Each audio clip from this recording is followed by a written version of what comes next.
down here. Hey, the Earth is down here. Oh, yeah. Okay. So I get back and do some more things. And I had another rest period. And so this time I took 1 foot out and did a little agility. And I looked, uh-oh, the Earth's not there. Oh, there it is up there. To be in the spacesuit outside and to look out in any direction was pretty neat. It's humans out there. It's humans out here. It's humans on the frontier.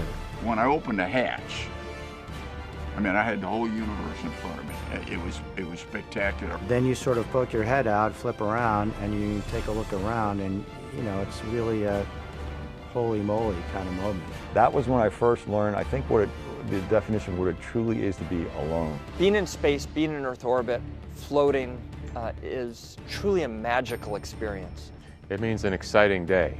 It means it's a day that it's going to be a lot of work, but very rewarding work. NASA's astronauts and their international partners suit up for modern spacewalks with training and experience. Humans suited up, leaving the vehicle and going out on spacewalks. Exploring, you know, going beyond and always going into a situation we've never been to before, to fix something, say a space station, to deploy an experiment, or longer term, I think of spacewalking on Mars. So spend a lot of time thinking about how humans are going to explore Mars, suited with some pretty new, cool technology. When floating out in the void of space, they are standing on the shoulders of giants, making new discoveries by building on a prestigious legacy. Why did the Russians put Sputnik up? Why didn't the U.S. do that? We were shooken up by Sputnik, and we marshaled our resources and put together a winning program. One of the things that drove us into human spaceflight was fear. Was the fear when Sputnik went overhead in 1957, and people began to realize that there was another nation in the world that had the capability of putting something into space that could actually pass over the United States. That's not a good way to do a sustainable program, is through fear. Clearly our motivation was a race. It was to beat the Soviets, and we had to do that for international prestige. And so that set us on a sprint to the moon. We will get to the moon within the decade, and we did. But it didn't set us up for a long-term exploration program in space. Way back when we called it terrible 60s, when the country was awash in campus unrest, civil strife, beginning of a very unpopular war. The Soviets literally owned space at that point in time. Yuri Gagarin back in early 1961 made one orbit around the Earth. Alan Shepard became the hero that this country needed. America's initial and successfully crewed space missions, known as Project Mercury, were followed by Project Gemini, the proving ground that would lead to the Apollo missions and the landing on the moon. On the Soviet side, cosmonauts and engineers were doing similar work to extend spaceflight duration, improve rendezvous techniques, and to develop the capability to leave the spacecraft, in what was dubbed by NASA as an extravehicular activity, or EVA. In order for us to conquer the space, we need to learn how to operate outside of the space vehicle. The first successful egress from a spacecraft while in orbit was achieved by cosmonaut Alexey Leonov on March 18, 1965, making him the first person to complete an EVA, or spacewalk. And what I saw, and I saw just half of the world, because we were 500 kilometers above the Earth. And nobody, even up until now, nobody is flying that high. Alexei's, task was to get out and get back in. And he had basically, as best I understand it, a fabric tunnel after he got out of an airlock, and he was literally out there in a vacuum of space. And once he got through that tunnel, his job was to turn around and get back in, and had a great deal of difficulty getting back in because he had to turn around in that tunnel with a pressurized spacesuit at that time, even for us, was like being inhibited by a suit of plaster of Paris. I mean, it was hard to move anything. And he literally had to deflate his spacesuit at that point in time to be able to reduce his size to get back in. Later that year, Gemini 4 stood ready to launch from Cape Canaveral, Florida, with the primary objective of gathering the results of an extended 4-day mission on both crew and spacecraft. Gemini 4's original semi-conservative mission was then expanded to include, amongst other things, a dramatic exit from the Gemini spacecraft in what would be America's first spacewalk. On June 3, 1965, the second crewed mission of the Gemini series carried James McDivitt and Edward White into space. At 2:46 p.m. Eastern Time, using a handheld gas gun, White stepped out of his spacecraft, leaving crewmate McDivitt behind to witness the vastness of space alone, becoming the first American astronaut to complete a spacewalk. It's very easy to maneuver with the gun. The only problem I have is I haven't got enough fuel. The only thing I wish is I had more. This is the greatest experience. It's just tremendous. We had Ed White's magnificent 20-minute, quote, walk in space. I don't think you'll ever get any better film. It was space euphoria, I think, from everyone from Ed and Jim McDivitt to everyone on the ground, and mission control everybody. I mean, it was spectacular. He had a little gun, he could control his body, he could move where he wanted to go. It set us up. As time progressed, the Gemini program continued to refine and extend EVA procedures as more astronauts followed with tethered spacewalks in Earth's orbit. Well, you know the difficulties that we had in the Gemini program doing spacewalks because the state of the art needs to improve. But you saw the difficulties there when you jump out and you try to get something done. Well, you haven't practiced in the free-fall zero-G condition, and so it's Newton's second law. You push on something, it moves your body instead of getting the work done. And so that whole business, you see, we just evolved and we grew since Leonov and Gemini on. Americans like Gene Cernan, Michael Collins, Richard Gordon, and Buzz Aldrin continued the competition with the Soviets. In the Gemini days, when they were trying to do the first spacewalks from a capsule, the first EVAs, the first spacewalks, were not very productive. The crew members got outside, they didn't have anything to hold on to, they kind of flailed around, they couldn't do fairly simple tasks. And they learned from that they had to have a better way to train, and they started to use water tanks at that time. Every progressive EVA had different little hang-ups: frustration, overpowering, getting overheated. Next came the Apollo program, with one of its lofty goals to land Americans on the surface of the moon and then return them safely to Earth. We're going to the moon. I mean, hey, we're going to the moon.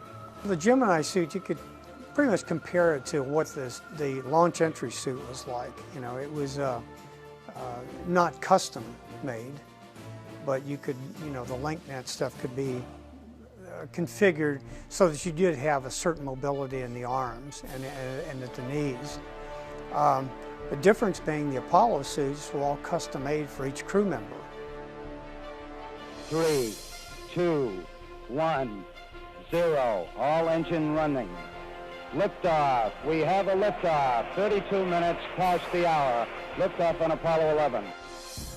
The first steps on the lunar surface were performed by Neil Armstrong and Buzz Aldrin. It was July 21st, 1969, and the world irrevocably changed with the steps of men very far away from the Earth. That's one small step for man, one giant leap for mankind. I do remember the first landing on the moon, Apollo 11. I remember I was, I guess, in high school and staying up and watching that and going out and looking at the moon and just marveling about there are people up there. I think we were all captivated when Neil Armstrong did the ultimate spacewalk, which was to actually go out of his vehicle and end up walking on the surface of another body in our solar system. You have a mass with the backpack and the body and everything else. And you move around and you kind of think that you can change direction. But that's sort of why at the end of our 2.5 hour EVA, I got in front of the camera and bounced around with different ways of moving. I was really personally impressed with the Apollo EVAs and spacewalks. Can you imagine the first humans to ever walk another planetary body to the moon? So just fantastic. And you kind of see that 2-foot bunny hop. So we had great spacesuits. We kept the Apollo astronauts alive. Once we got the lunar rover set up, we were ready to go be lunar explorers, if you will. And part of the lunar rover had plastic fenders that when it was folded up, we had to unfold and they slid down to cover the wheels. But the reason we had fenders on these things were because the lunar dust was one of the biggest problems we encountered on the surface of the moon. It was almost the texture of graphite, but graphite's a lubricant. This was just the opposite. It would get in and on everything. So I was walking, doing some work around the lunar rover, and I put my rock hammer in my pocket with the handle sticking out, and I caught it under one of those extensions of the fender and boom, blew it off. The dust would have come right over the top and immersed us in all this dust. So we had to figure out a way. We took 4 lunar geology maps, and taped them together and took a couple light clamps and clamped them, and it did the job. And what do we tape them with? Duct tape. We went from there into the Skylab program, and we went to the A7LB at that time. So Apollo, you know, so we're on the surface with an A7L spacesuit, and we do have a 6 of a gravity, and we do have the life support system on the back, which is taking care of all our physiology, the cooling, the oxygen, removing the carbon dioxide, and all the rest of that. In the Skylab program, we were on an umbilical. The umbilical provided all of the physiology, if you will. The umbilical between the spacewalker and the Skylab space station provided all the life support. When we went into the shuttle program, we went back to riding a backpack. But the big difference between the shuttle and Apollo was that we integrated the backpack with the suit itself. So Apollo was you wear the backpack there and you bring the hoses around and connect them. In the shuttle program, we integrated the hard upper torso and the life support system. But importantly to us then was we did away with the zipper. Now the zipper worked, and I had taken a zipper to a vacuum many times. The zipper starts here, and it rolls around and it rolls up the back, and the zipper is maybe 3 feet long, and it is a zipper. And a zipper is the only thing between you and eternity. Spacewalking has actually saved some of our programs. So we can look at Skylab, which Skylab, the habitat was getting very, very hot, and the astronauts had to go outside in their spacesuits, perform the extravehicular activity, and they literally saved Skylab. Without EVA, Skylab would have not been habitable. You know, they had to deploy the solar array, they had to deploy the thermal canopy over the damaged area. So EVA saved that mission completely. Another great example from the Gamma Ray Observatory mission. Jerry Ross and Jay Apt went out and literally got an antenna deployed, and it saved, you know, a major observatory. So really important interaction when humans are suited and kind of saving very large missions. My first job in the astronaut office after my initial training program was completed was to start working on EVAs, or spacewalks, and the equipment. And in fact, we worked with the early crews to design what their spacewalks would be like. STS-5 was the first planned spacewalk, and they had equipment malfunctions which prohibited them from going outside. And then STS-6 was the first one where we actually conducted some spacewalks. So I worked with those crews, helping them to figure out what tools we had available to them that they could test out and operate in the vacuum of space out in the payload bay of the orbiter. And then we progressed from there.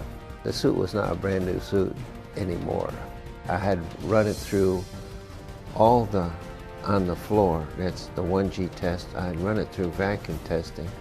I had run it through certification, where the number of cycles you put on all the joints. I've been in the water with it, so it was a friend.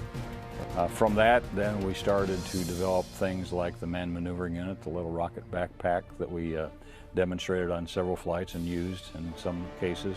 In dramatic fashion, doing the first fully untethered spacewalk, Bruce McCandless zoomed about in the manned maneuvering unit. This equipment test would lead to the retrieval of stranded satellites on subsequent missions years later. And I was really jealous of Bruce McCandless when he had a backpack and went out a ways without a tether and maneuvered around. Over the following years, extravehicular activity became one of the space traveler's most exciting and necessary tools in his or her tool belt. It was July 17, 1984, as cosmonaut Svetlana Savitskaya broke the proverbial glass ceiling and became the first woman to walk in space. Catherine Sullivan followed shortly after on October 11th, becoming the first female American astronaut to perform a spacewalk. This is the first chance I had to stick my head out the hatch on our EVA on day 7. As time progressed, so did the need for advanced technology and utilities. Complicated missions and space program-saving maneuvers are the essence of NASA's extravehicular activity. There was one time when I was on the end of the mechanical arm, it was on the Hubble mission, and I was being moved from one place to another, and you really have no sensation of movement when you're on that arm. It's just so smooth. There's no drag of the water pulling you back, and so you don't really know you're moving. And I was working on the tools. I was putting the sockets on for the next whatever task I had to do next. And the guys stopped it, and they said, "You have to look at this. You just have to stop and look." And so I stopped and looked, and we were over.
You might be nervous. Try not to show them that you're nervous. Everything had to be laid out perfectly, you know. I mean, from the start, you know, you had your checklist. It was all laid out properly. You know which pocket every pin went in, even down to where the pocket they wanted their their sandwich put in. It has been the astronauts' mantra to train, test, and succeed. One of the things that astronauts learn to do to look at a situation and don't panic about anything, you'll make it worse, but think carefully, did you do something wrong, and then fix it. Well, the astronaut prayer, which is, please God, don't let me screw this up, that's the first thing. I think the biggest fear that I had, and maybe many astronauts as well, is not that I was going to get hurt, it's that I was going to mess up. Because everybody's watching, you have such a limited time out there to get done what needs to be done, and you really, really don't want to make a mistake. It was cold, so that was a little surprise, but we should have anticipated cold, but it turns out at that point we had only done hot spacewalks. Until STS-6, they had all been warm. The STS-125 crew, which was the final Hubble servicing mission, that almost none of us thought they would be able to successfully complete 5 back-to-back-to-back-to-back-to-back EVAs and do all that they were supposed to do. And they not only completed them in spite of obstacles at every turn on almost every single EVA, but they did them superbly and left Hubble in incredible shape. And I think they did a tremendous service to planetary science, astrophysics, and just the field of spacewalks in terms of showing people that if you really work hard at it and you plan it and you execute the way you plan, there's nothing we can't do. When you're doing a spacewalk on orbit, you're in your own spaceship. It's your spacesuit, but it keeps you from the vacuum outside and your crewmates inside the space shuttle. I had one moment on the Hubble Space Telescope mission where Drew Feustel, my spacewalking partner, was on the other side of the telescope, and I was holding onto a handrail looking up at the Earth go by behind the Hubble. And it was a truly remarkable moment, but I did realize how far away we were from the Earth's atmosphere, from our homes, from our companions inside the space shuttle. And I wouldn't say that I felt a sense of loneliness, but a sense of awe, that we're doing these kind of things, that we're able to fix the Hubble, to orbit the Earth. Through spacewalks, complex problems have been solved in extreme ways, such as fixing the Hubble Space Telescope's blurry vision, turning a possible billion-dollar piece of space junk into one of the most revered scientific instruments of human history. Missions like Hubble tested the mettle of spacewalkers, an elite breed among an already out-of-this-world group of adventurers. Say that on Hubble, it's a very fine motor skill, tuned in, very close in, a lot of hands work. So it's almost like doing surgery when you're on Hubble in a suit versus being a longshoreman when you're on space station, or you're just hanging, moving big blivets around and you're changing stuff out. And that tradition continued with the Wall of EVAs, which built the tremendously successful International Space Station.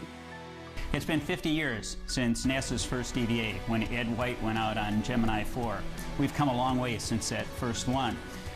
Building the International Space Station, it was very, very EVA intensive. And when we were planning for it, everybody talked about the wall of EVA. We're never going to be able to accomplish all this. And when you look back on what we accomplished, it was pretty darn amazing. So on my first flight, we were right in the middle of the construction of the space station. So of course, every shuttle flight that went up was full of spacewalks and just putting pieces together.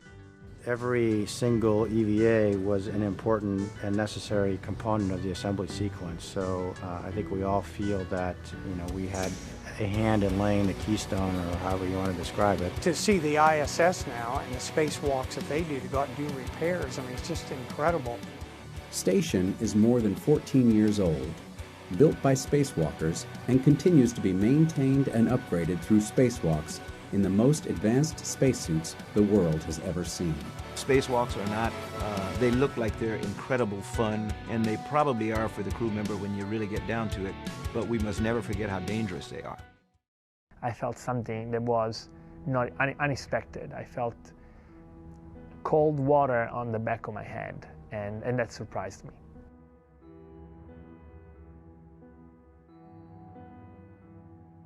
I contacted the ground, which is the first thing you would do when something that you're not expecting comes up. So I asked Houston for advice. I said, I feel water in my helmet, but what it feels like a lot of water. The ground doesn't have a lot of information on the suit. They can monitor some things, they have telemetry about my status, my vital status, and they know how the suit is performing, but a lot of things we couldn't tell at that point. Is the water increasing in my helmet, in the back of my helmet? I couldn't tell.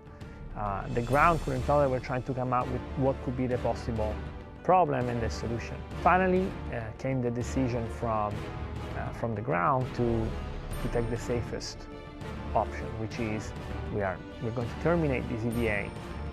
Chris and Luca, just for you guys, based on what we heard with Lucas saying that water is in his eyes now and it seems to be increasing, we think we're going to terminate EVA case for EV2. And so when they told me, okay, Luca, you're going to travel back to the airlock and Chris is going to clean up and then follow you, that's what we did. And I started translating back to the airlock.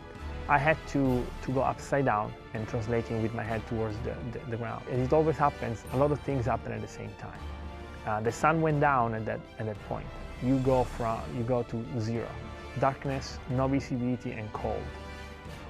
And at the same time, the water sloshed around my helmet and it covered my eyes and my nose and my ears. So all at once I was isolated, both being outside in my spacesuit, but I was also sensorily isolated. I couldn't see and I couldn't hear, and I didn't quite know where I was, how to find my way back to the airlock. At that point, it was obvious to me that I needed to go back to the airlock by myself and do it as fast as I could, because I could still breathe through my mouth, but I didn't know how much water was in the helmet, and I didn't know if there would be more water in the helmet. Thankfully, we spent hundreds of hours underwater in the neutral buoyance lab learning the configuration of the space station, learning how to use our spacesuit, learning how to navigate. And so using that experience and using my knowledge of the suit and everything I had with me, I was able to find my way in the dark, in the blind, back to the airlock. Once I found the airlock though, everything became a little better, because once I opened the thermal cover, the airlock is illuminated, and that made a huge difference, because now I knew where I was, and I knew I could get inside by myself. And the end of it was that at that point I had no communication whatsoever. I couldn't hear anything. I couldn't talk. My ears were filled with water. But I was looking up, and as soon as they opened the hatch between the space station and the airlock, I saw my crewmates, and the look on their faces, they were so worried and so relieved at the same time. And they pulled me out, and as soon as they could, they deflated the suit and unlocked the helmet, and the look on their faces and seeing their faces was a very happy moment for me. I felt so relieved and so happy that they were all around me. Today, the International Space Station is being used as a proving ground to conduct the research and test the technologies that will take humans beyond low Earth orbit and deeper into the solar system than ever before, to the area around the Moon, to an asteroid, and on to Mars. We will pioneer space, not just to visit, but to stay. We're going to migrate out over the next 5 to 10 years into repositioning humanity in lunar orbit. So we will spend most of our time orbiting the Moon and doing more technology development, but learning basically how we operate in a low gravity or no gravity environment, because that's the way it will be when we go to Mars. Mars's gravity is less than Earth's. Operating there will be significantly different than operating here in low Earth orbit. When we do the asteroid redirect mission and we reposition an asteroid into a stable retrograde orbit around the Moon, then the dominant gravity for that group of explorers, if you will, is going to be the asteroid itself, and that's going to be a very, very, very low gravity field, if any at all. So we've got a lot of development of tactics, techniques, and procedures. You never know when you build a piece of hardware. The guys back in the 70s and gals that built and designed and tested the original EMUs, which we're still flying today, by the way. The life support systems are still the original life support systems that we had 30-some years ago. You never know where that hardware is going to end up. To see that suit, you know, to see it go on over the decades and into, we never planned on hundreds of spacewalks. And the key thing there is, in structural integrity, is to identify weakness before failure. From here, NASA engineers, technicians, and astronauts will figure out new ways to overcome the next set of challenges. We decided to orbit the Earth a lot instead of going deeper into space, and now I think it's time for us to take that step beyond orbiting the Earth and moving on. We don't have the same momentum we had when we had an enemy that we were afraid of. So we are not in competition as much as I think we need to be in cooperation with other nations in order to move all of us forward and out into space. Mars is really extreme, which is the great part about it. It's challenging. So when we get to Mars, you're going to need to be provided your life support and pressure with a spacesuit, but it'll have to be really something new in terms of to be very lightweight, be very mobile. We don't really have a locomotion suit. We have spacesuits for the vacuum of microgravity. So you're weightless, which is great, but that's a very different environment. Now when we get to Mars, we have gravity, 3/8 gravity, so we're bipedal again. So we're going to be walking, bending, or going there to search for life, looking for fossils and digging things up. So you really are an explorer. So it is akin to Lewis and Clark expedition and exploring and moving out into the west. It's really the next frontier. For anyone who goes on another EVA stroll back on the moon or on Mars, and we'll do both one day, I know that'll happen, take duct tape. We are currently further along than ever before in human history on our journey to Mars.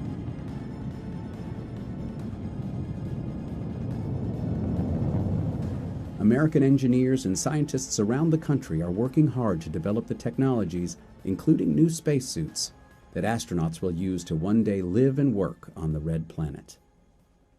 Next stop, Mars.